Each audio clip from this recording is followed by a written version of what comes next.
نحمده ونصلي على رسوله الكريم أما بعد فأعوذ بالله من الشيطان الرجيم بسم الله الرحمن الرحيم قال الله تعالى في الكلام المجيد فاذكروني أذكركم واشكروا لي ولا تكفرون وقال الله تعالى في مقام آخر كل نفس ذائقة الموت صدق اللہ العظیم اللہم صلی علی محمد وعلی آل محمد کما صلیت علی ابراہیم وعلی آل ابراہیم انک حمید مجید اللہم بارک علی محمد وعلی آل محمد کما بارکت علی ابراہیم وعلی آل ابراہیم انک حمید مجید۔ اللہ رب العزت کا احسان ہے کہ جس نے ہم سب کو یہاں مل بیٹھنے کی توفیق بخشی۔ اللہ سے دعا ہے کہ وہ ہم سب کی حاضری کو اپنی بارگاہ میں قبول کرے۔ عزیز بہنوں اور بچیوں، ایسی جگہ پر جہاں اللہ اور اللہ کے رسول علیہ السلام کی بات کی جا رہی ہو، ایسی محفلوں کو فرشتے گھیرے میں لے لیتے ہیں، چاروں طرف فرشتوں کی قطاریں ہوتی ہیں اور وہاں پر بیٹھنے والے لوگوں کے لیے وہ دعا کرتے ہیں، اور ایسی محفلوں میں اللہ پاک کی رحمت بارش کی طرح برستی ہے۔ اور ایسی محفلوں کے کچھ آداب بھی ہوتے ہیں تاکہ یہاں آنے والا کوئی بھی محروم نہ رہے۔ سب سے پہلا ادب تو یہ ہے کہ ایسی محفلوں کو جب آپ اٹینڈ کریں تو پہلے سے ہی آپ نیت یہ رکھیں کہ آپ نے یہ سب اللہ کے لیے کرنا ہے، اور پھر یہ ہے کہ جو بھی آپ سنیں گے خود عمل کریں گے اور دوسروں تک پہنچائیں گے۔ اور دوسرے نمبر پر یہ ہے کہ اپنے دوپٹوں کو ایسے رکھیں کہ آپ کے بال نہ جھلکیں۔ میں اکثر کہا کرتی ہوں کہ حضرت علی رضی اللہ تعالیٰ عنہ رسول اللہ صلی اللہ علیہ وسلم کے پاس تشریف لائے اور عرض کرنے لگے اللہ کی رسول سم قیامت تو نہیں آ گئی؟ آپ نے فرمایا کیوں؟ کہنے لگے کہ آج سورج ہی نہیں طلوع ہو رہا۔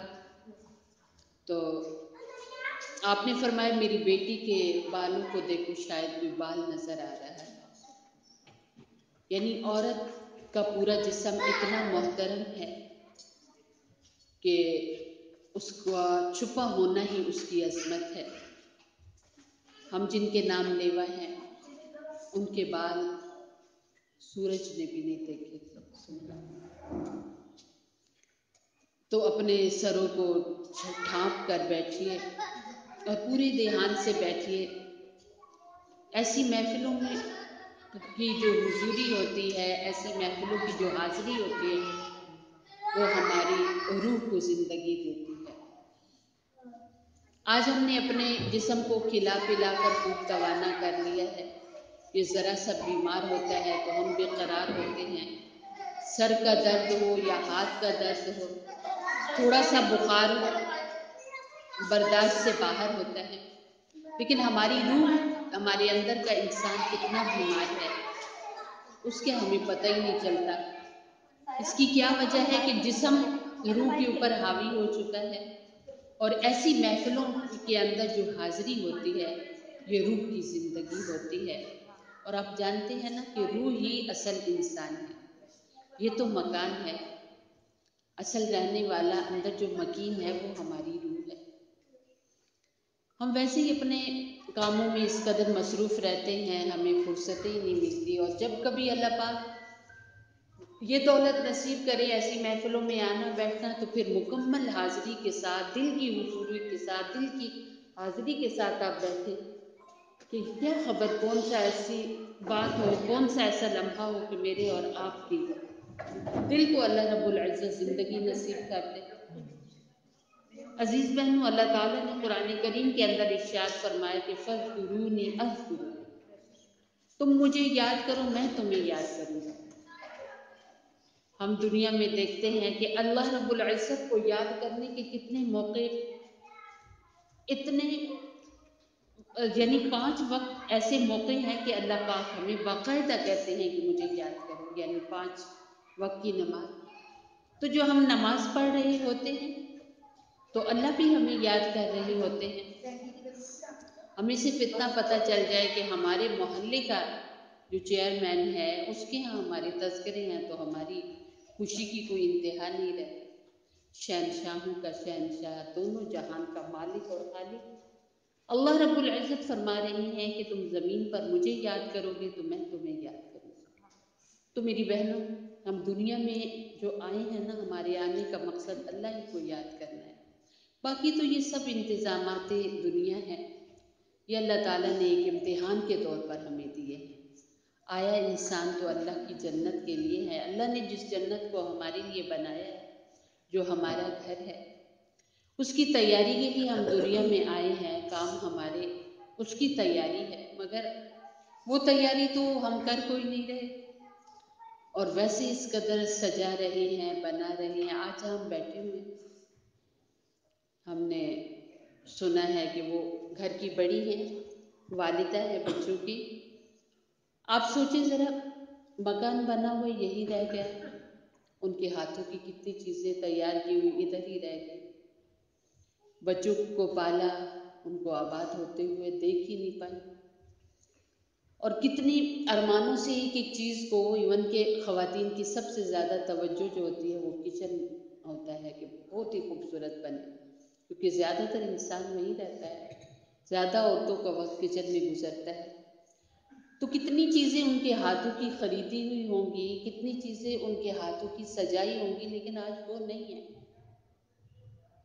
ہم اپنے خاندانوں میں اگر مشاہدہ کریں تو کتنے لوگ ایسے ہیں کہ جن کی سوچوں میں یہ تھا کہ آئندہ سال یوں کریں گے، آئندہ سال یہ کریں گے، لیکن وہ سال تو کیا، انہیں صبح بھی نصیب نہیں ہوئی۔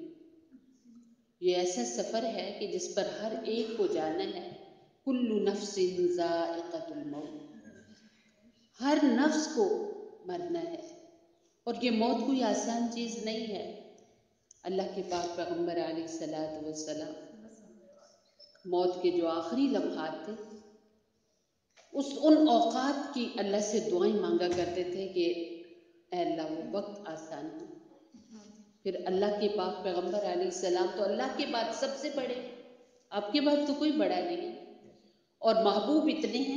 جیسے کہ ابھی یہ مہینہ رجب کا چل رہا ہے، تو اس میں ہمارے نبی علیہ الصلوۃ والسلام کی عظمتوں کو اللہ تعالیٰ نے کتنا دوبالا کیا، اور کائنات کو بتایا کہ میرا محبوب کتنا بڑا ہے کہ جب عرشوں پر مجھ سے ملنے آئے تو ہم نے جوتوں سمیت ان کو اپنے پاس بلایا، سبحان اللہ، اور اپنے عرش کو ہم نے ان کی جوتوں سے توقیر اور عزت بخشی۔ تو وہ کتنے بڑے ہوں گے، لیکن آخری لمحات کیا تھی ان کی؟ آپ صلی اللہ علیہ وسلم کے پاس فرشتہ آیا، اسرائیل علیہ الصلوۃ والسلام آئے اور آ کر سلام عرض کی، اور کہنے لگے اے اللہ کے رسول علیہ السلام، جب سے کائنات بنی اور جب سے میری ذمے سانسوں کو نکالنا یہ ڈیوٹی مجھ پر لگی ہے، آج تک میں نے کسی کو سلام نہیں کیا، اور آج آپ پہلی ہی شخصیت ہیں کہ میں آپ سے اجازت لے کے آیا ہوں، ورنہ میں کسی سے اجازت لے کے نہیں آتا تھا، پتہ ہی نہیں چلتا کسی کو، میں آ جاتا ہوں۔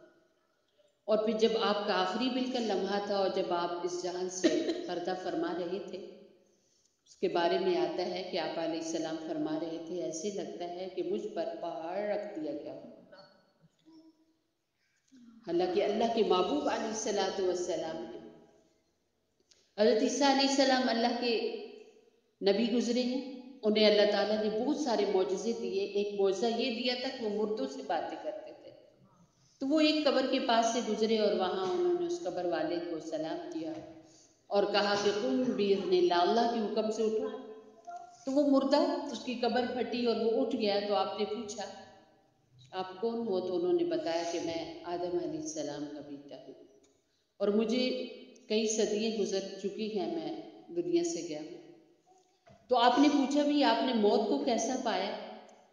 تو وہ آگے سے فرمانے لگے اے اللہ کی روح، اے عیسیٰ علیہ السلام، میں جب دنیا سے رخصت ہوا تھا، میری موت جب آئی تھی تو میرے بال سے آئے تھے، اور صدیاں گزرنے کے بعد آج دیکھیں میرے بال سفید ہیں. موت کی کڑواہٹ اور سختی اتنی تھی، اور میں بالکل بچہ تھا، جوان تھا. آج موت کی سختی نے مجھے بوڑھا کر دیا، اور فرمایا آج تک موت کی سختی میں محسوس کرتا ہوں. میری بہنوں، اللہ کے نیک بندے، اللہ کے برگزیدہ بندے، جنہوں نے پل پل اللہ رب العزت کے حکم کے مطابق گزارا، ان کی زندگی اتنی خوبصورت گزری کہ آج ہم اس کو نمونہ مانتے ہیں. ان کے آخری وقت بہت مشکل تھے، تو ہمارے کتنے مشکل ہوں گے. ہمارے تو بہت کم وقت ایسا ہے کہ ہم اس کی فرما برداری میں گزارتے ہیں. یہاں تک کہ ہماری جو 5 وقتی نماز ہے، جس کے بارے میں اللہ رب العزت نے قرآن کے اندر ایک اور جگہ ارشاد فرمایا، من اعرض عن ذکری فإن له معیشۃ ضنکا. جو انسان بھی ہمارے ذکر سے منہ موڑے گا، میں اس پر اس کا جینا حرام کر دوں گا. آج کیا وجہ ہے کہ ہم کئی لاکھ کا سامان بھی بیٹی کو دیتے ہیں، اور دلہا کو بھی اس کی چاہت کے مطابق بھر دیتے ہیں. سسرال والوں کی ہر ڈیمانڈ بیٹی والے پوری کرتے ہیں. کیا بات ہے کہ بچی ایک دن بھی سکھ کا وہاں نہیں گزارتی، دکھی رہتی ہے. ہم نے سب کچھ دیا، لیکن اللہ کا ذکر بیٹی کو نہیں دیا. یہ نہیں سمجھایا کہ اللہ رب العزت کے ساتھ تعلق اور جوڑ ہوگا تو سبھی کچھ بنے گا. کچھ بھی نہ ہو، سیدہ فاطمہ زہرا رضی اللہ تعالی عنہا حضور اقدس صلی اللہ علیہ وسلم کی پیاری بیٹی ہیں. آپ نے کیا دیا تھا جہیز میں؟ کچھ بھی نہیں. بطور گفٹ، تحفے کے طور پہ کچھ چیزیں ضرورت کی تھی سیدہ فاطمہ کے پاس، لیکن کتنا خوبصورت اور سکھی گھرانہ تھا وہ. کھانے کا یہ عالم تھا کہ 3 دن تک کھانا نہیں ہوتا تھا گھر میں، اور سیدہ بیمار پڑ گئی بھوکی رہ کر. اور کاموں کا یہ حال تھا کہ کام کرتے کرتے ہاتھ پاؤں پھٹ جایا کرتے تھے. کچا گھر تھا، کام زیادہ تھا، اور پانی بھر کے لایا کرتی تھی تو یہ کندھوں پر نشان پڑ گئے تھے. لیکن اللہ سے تعلق کتنا تھا کہ جب گود میں اولاد آئی تو پھر دنیا نے دیکھا کہ ایسی اولاد کسی کو ملی نہیں، کیونکہ ماں کا تعلق اللہ سے جڑا ہوا تھا. آج ہماری ہاں بچے جب پیدا ہوتے ہیں اس وقت سے لے کر چیر پھاڑ کر ایک تو نکالے جاتے ہیں دنیا میں، ان کا وجود ماں کو چیر پھاڑ کر ہی نکالا جاتا ہے نا ان سے. اور دوسرا، جب وہ آگے زندگی بسر ہوتی ہے تو پہلے دن سے لے کر بعض بچوں کو تو ایسے بھی دیکھا گیا کہ 24 گھنٹے روتے، 24 گھنٹے. الحمدللہ جن کے تعلق اللہ سے جڑے ہوتے ہیں وہ کہیں پر بھی تنگ نہیں ہوتے. میرے پاس ایک بچی پڑھتی ہے آج بھی الحمدللہ، وہ اپنے گھر سے ٹیلی فون پہ اس نے قرآن حفظ کیا. ویسے تو ہمارے پاس اس نے ترجمہ ہی پڑھا تھا، آ کر گھر میں پھر شادی ہو گئی تو اس نے قرآن پاک فون پہ پڑھا. میں نے ویسے ہی اس سے پوچھا کہ تم اپنی جو لائف ہے وہ تھوڑی سی مجھ سے شیئر کرو، کہ تم اللہ سے جڑی ہو، تم نے ماشاء اللہ ماسٹر کیا ہوا ہے انگلش میں، اردو میں، لیکن تمہارا جب تم باہر نکلتی ہو اتنا خوبصورت تم ابایا لیتی ہو، تم باقاعدہ پردہ کرتی ہو. گھر میں 2 سگے بھائی ہیں، شرعی پردہ کرتی ہے، دیور کے سامنے نہیں جانا. شرعی پردہ ہے کیونکہ پردہ اللہ کا حکم ہے. اور باہر بھی فالتو نہیں جانا. مجھے کہہ رہی تھی ایک بار، بات کر رہی تھی کہ میں کبھی بھی بازار نہیں گئی، ضرورت نہیں پڑتی. امی ہیں وہ چلے جاتے ہیں، چیز جو ضرورت ہوتی ہے لے آتے ہیں، تو مجھے ضرورت نہیں پڑتی. میں نے اس سے پوچھا، میں نے کہا آپ کو اللہ نے بیٹا دیا تو بیٹے کی پیدائش جب وہ آپ امید سے ہوئے، وہ اس وقت سے لے کر اب وہ ماشاءاللہ 2 سال کا ہے بچہ. میں نے کہا آج تک آپ نے کیا محسوس کیا اللہ سے تعلق لگانے کا؟ آپ کو کیا فائدہ ملا؟ مجھے کہنے لگی کہ ایک فائدہ تو یہ ہوا کہ مجھے ایک فکر پیدا ہوئی کہ اللہ نہ کرے وہ اسی پل مجھے اگر اپنے پاس بلا لے تو ہو سکتا ہے میری نمازیں ٹھیک نہ ہو، کیونکہ پہلے تو سیکھے بغیر پڑھی تھی نا.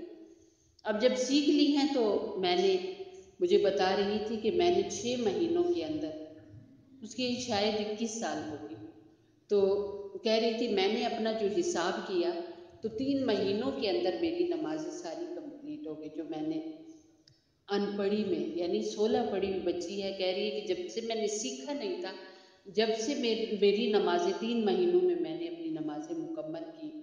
پھر ہر مہینے میں قرآن ختم ہونا چاہیے تھا نا، دیکھ کے پڑھنا ہے. تو کہنے لگی کہ 9 مہینوں میں نے اپنے قرآن اور تسبیحات جو ڈیلی کی ہیں وہ بھی میں نے پوری کر لی.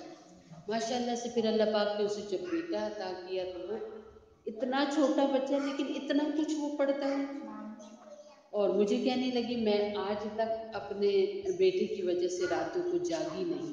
کتنی مائیں ہوتی ہیں، ایسا بچوں کے ساتھ ان کا وقت مصروف ہوتا ہے. اور سب سے بڑی بات اگر پوچھا جائے بھی آپ نماز پڑھتے ہو تو ماؤں کا کیا شکوہ ہوتا ہے کہ اس لیے نہیں پڑھ سکتے کیونکہ ہمارے کپڑے ناپاک ہیں. تو ایک وہ بھی ماں ہے. فکر کرنے سے فکر آتی ہے میری بہنوں. تو آپ دیکھیے آگے پھر جب من اعرض عن ذکری فإن له معیشۃ ضنکا، اللہ کہتے ہیں جو ہمارے ذکر سے منہ موڑتا ہے تو ہم اس کے لیے اس کا جینا حرام کر دیتے ہیں.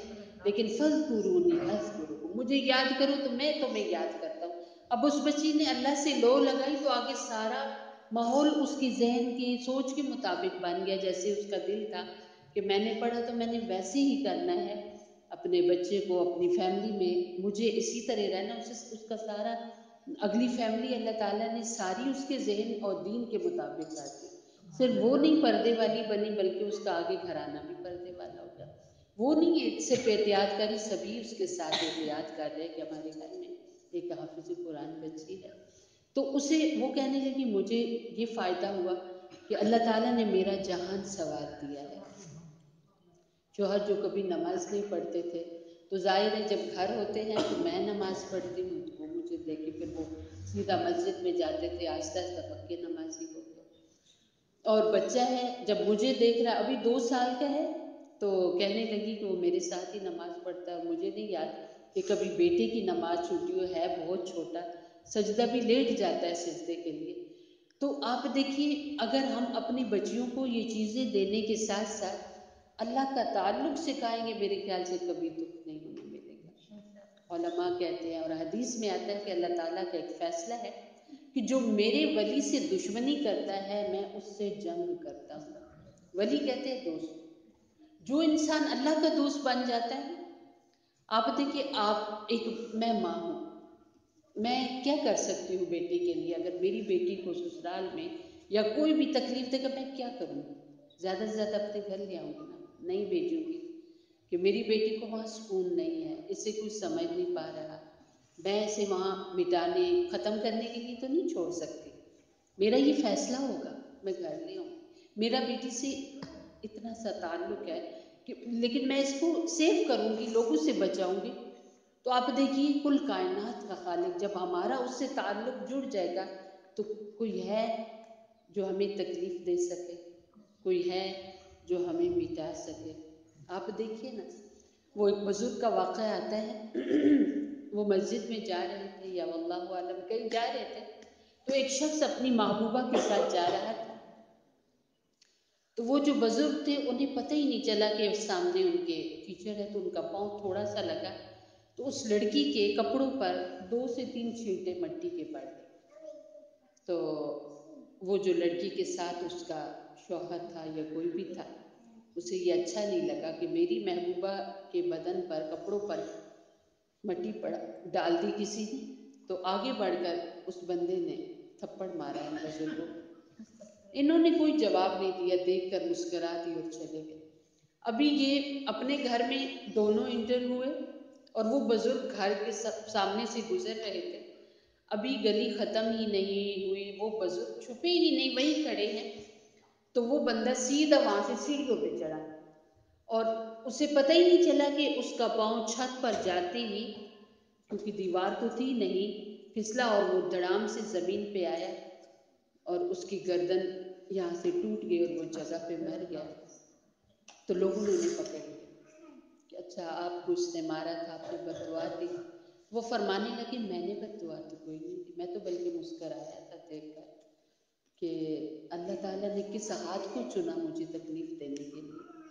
اس سے نہیں برداشت ہوا، اس کی دوست پر میری وجہ سے مٹی پڑی، تو میرے اللہ کو کیسے برداشت ہو سکتا ہے کہ اللہ کے دوست کو کوئی مارے؟ تو اللہ نے پاؤں پہ بدلہ لے لیا۔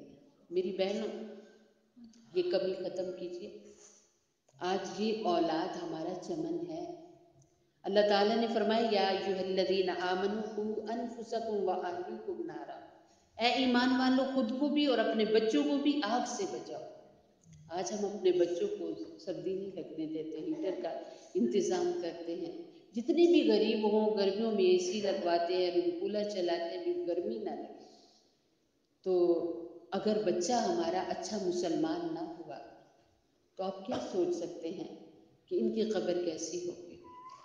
یا ان کی قبر اگر خراب ہوئی تو میں آپ بچ سکیں گے؟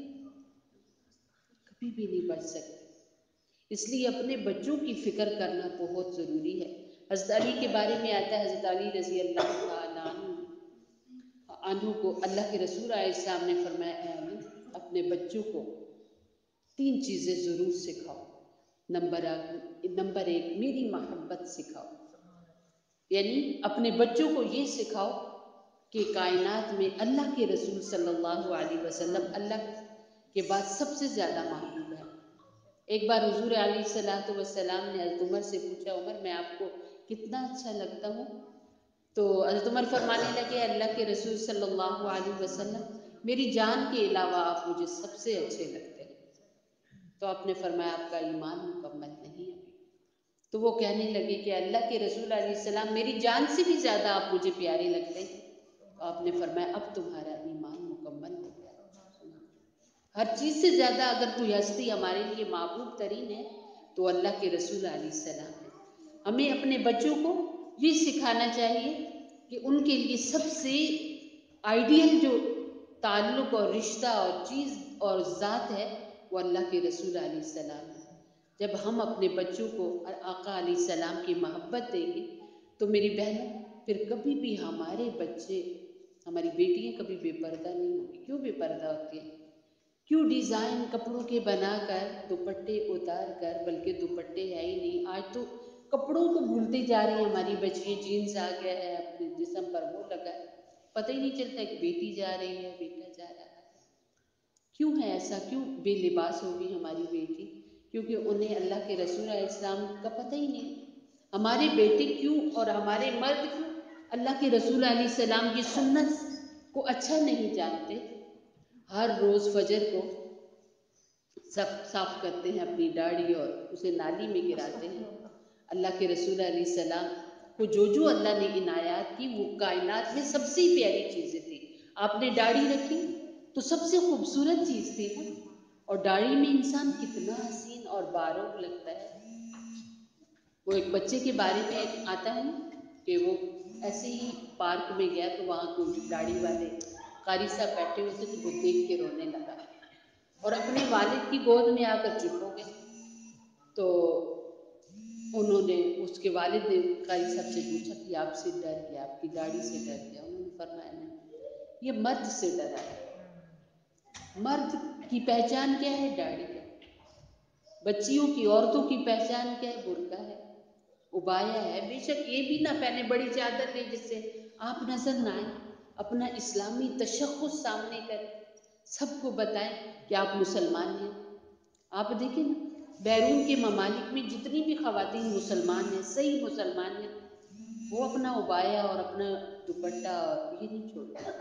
اور یہاں ذرا سی بھی 2-3 ورڈز اگر انگلش کے بولنا شروع کر دیں ہماری بچیاں تو سب سے پہلے کیا ہے کہ ہاف بازو پہننا، دوپٹہ ساتھ ہی نہیں رکھنا، لینا نہیں، ساتھ ہی نہیں رکھنا کسی فنکشن پہ جا رہے ہیں تو میری بہنوں، حضور اقدس صلی اللہ علیہ وسلم فرما رہے ہیں کہ اپنی اولاد کو میری محبت سکھاؤ۔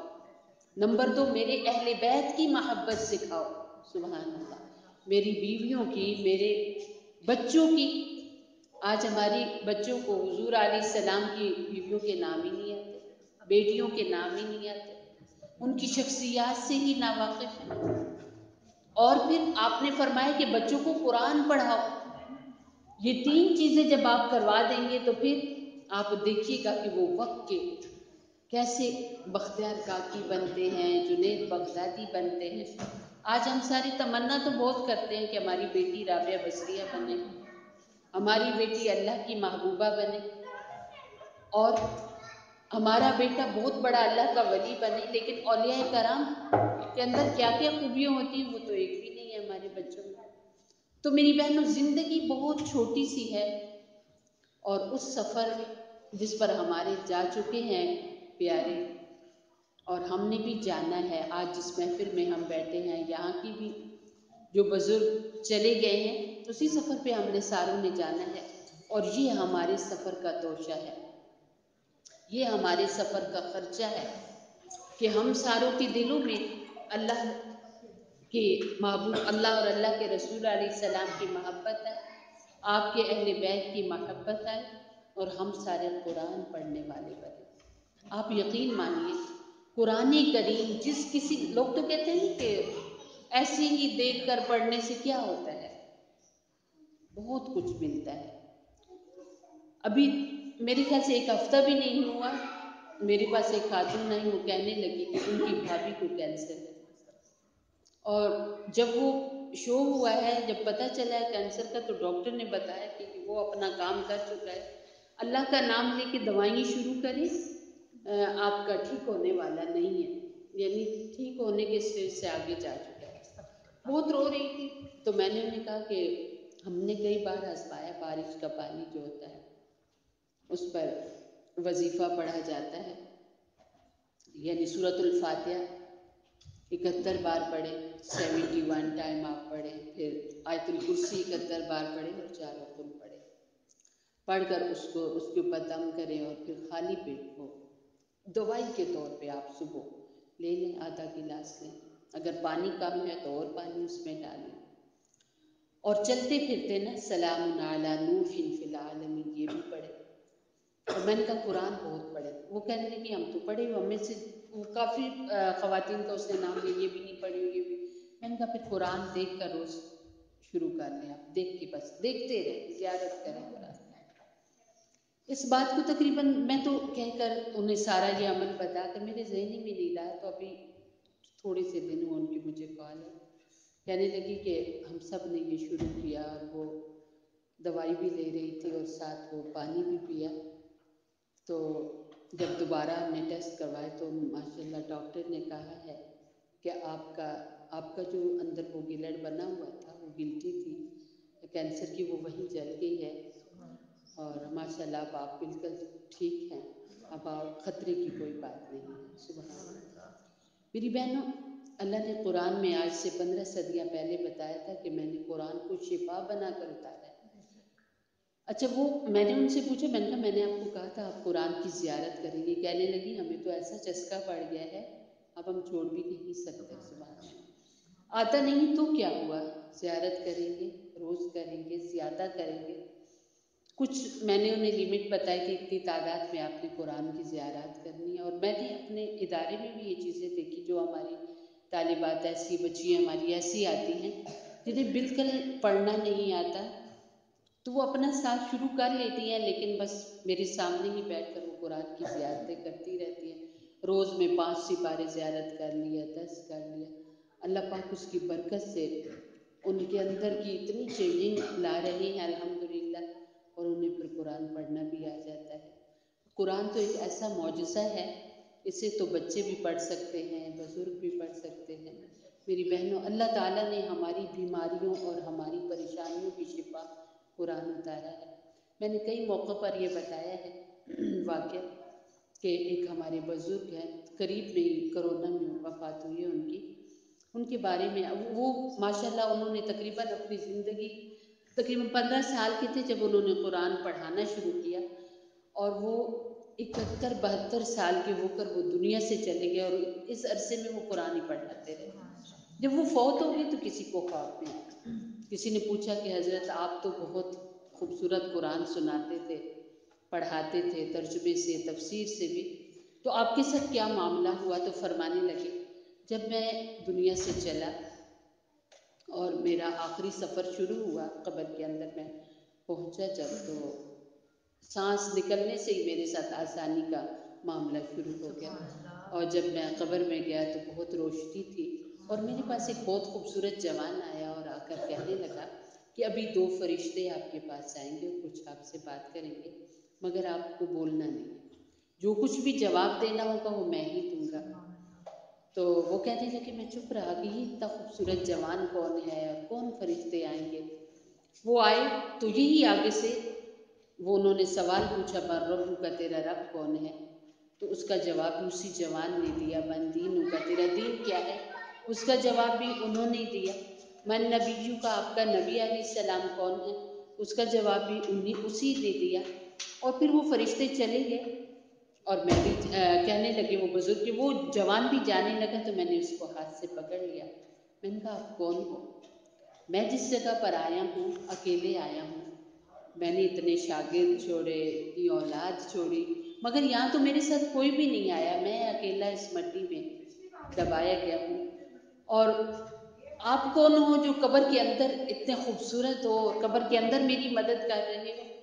وہ پلٹ کر مجھے کہنے لگا، میں آپ کا قرآن ہوں جسے زندگی بھر آپ پڑھاتے رہے اور سبحان پڑھتے اللہ۔ رہے۔ سبحان اللہ۔ میری بہنوں، قرآن کی دوستی ایسی زبردست دوستی ہے جو دونوں جہانوں میں ساتھ دینے والی ہے۔ سبحان اللہ۔ قرآن پڑھانے والے کی دنیا میں بھی عزت ہوتی ہے، ہم چاہے کتنے بھی ہمارا یعنی ہم جتنے بھی ایمان سے میں کمزور ہو جائیں، تو کوئی دیندار کے بارے میں ہمیں پتہ چلے تو ہم کوشش کرتے اس کی رسپیکٹ کریں، کوئی بزرگ ہو، کوئی قاری صاحب ہو، کوئی قاریہ ہو۔ تو آپ دیکھیے اللہ دنیا میں بھی قرآن کے ذریعے عزت کرواتا ہے، اور جیسے کہ میں نے ابھی آپ کو واقعہ بتایا کہ ایک بچی حفظ کرتی ہے قرآن، پہلے پڑھتی ہے ناظرہ اور پھر حفظ کرتی ہے، تو اس کا پورا خاندان اس کی رسپیکٹ کر رہا ہے، اس کی عزت کر رہا ہے کہ اس کے دل میں قرآن ہے۔ اس کی ساس مجھے کہنے لگی کہ میں نا اس کی طرف پاؤں کر کے کبھی بیٹھ نہیں سکتی، سبحان مجھے اچھا اللہ۔ نہیں لگتا سبحان کہ اس کے اللہ۔ پاس اس کے سینے میں قرآن ہے۔ سبحان اللہ۔ تو میری بہنوں، دنیا میں بھی اور آخرت میں بھی قرآن کس طرح ساتھ ساتھ چلا، میری بہنوں اس چیز کا آپ سب اپنے ذہنوں میں رکھیں کہ ہم سب کو اگر قرآن آتا ہے تو الحمدللہ آپ کثرت سے پڑھا کریں، اور اگر نہیں آتا تو قرآن سامنے رکھ کے دیکھتے رہا کریں۔ اللہ دونوں جہان بنائے گا۔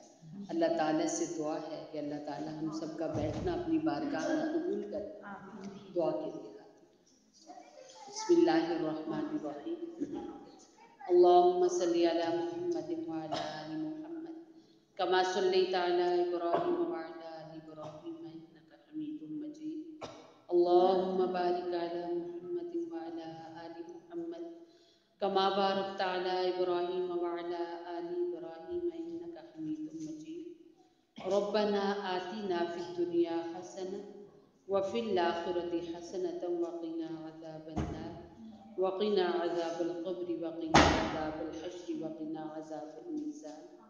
اے اللہ ہم سب کا مل بیٹھنا قبول فرما۔ آمین۔ اے اللہ جتنا کہا سنا عمل کی توفیق عطا فرما۔ آمین۔ اے اللہ ہمارے چھپے علانیہ گناہ معاف فرما۔ آمین۔ اے اللہ ہمارے اگلے پچھلے گناہ معاف فرما۔ آمین۔ اے اللہ ہمارے بیماروں کو شفا عطا فرما۔ آمین۔ اے اللہ جو پریشان ہے سب کی پریشانیاں دور فرما۔ آمین۔ اے اللہ ہمارے بچوں کو نیک بنا۔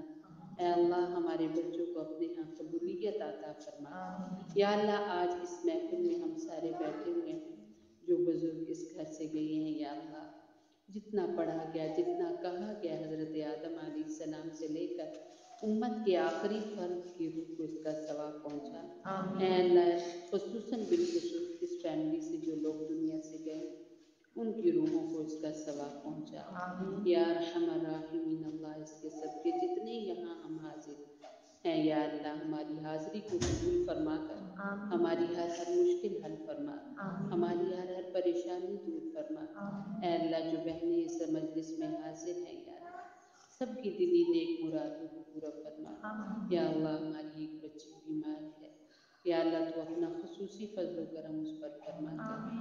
اسے صحت و عافیت عطا فرما۔ آمین۔ اے اللہ اس محفل میں ہمارے سمیت جتنے بیمار ہیں، میرے ماں باپ بیمار ہیں، اللہ انہیں شفائے کاملہ عطا فرما۔ آمین۔ اے ارحم الراحمین، اللہ ہمارے جتنے مسلمان دنیا سے جا چکے آئندہ جائیں گے، یا اللہ انہیں ان 70 میں شامل فرمانا جو بے حساب جنت میں جائیں گے۔ آمین۔ اے اللہ حضور علیہ السلام نے جتنی خیر کی دعائیں مانگی ہیں ہمارا پورا پورا ان میں حصہ عطا فرما. جتنے شرور سے پناہ مانگی ہمیں بچا. یا اللہ اللہم اغفر لی امتی محمد صلی اللہ علیہ وسلم. اللہم ارحم لی امتی محمد صلی اللہ علیہ وسلم. اللہم اصلح لی امتی محمد صلی اللہ علیہ وسلم. سبحان ربک رب العزت عما یصفون وسلام علی المرسلین والحمد للہ رب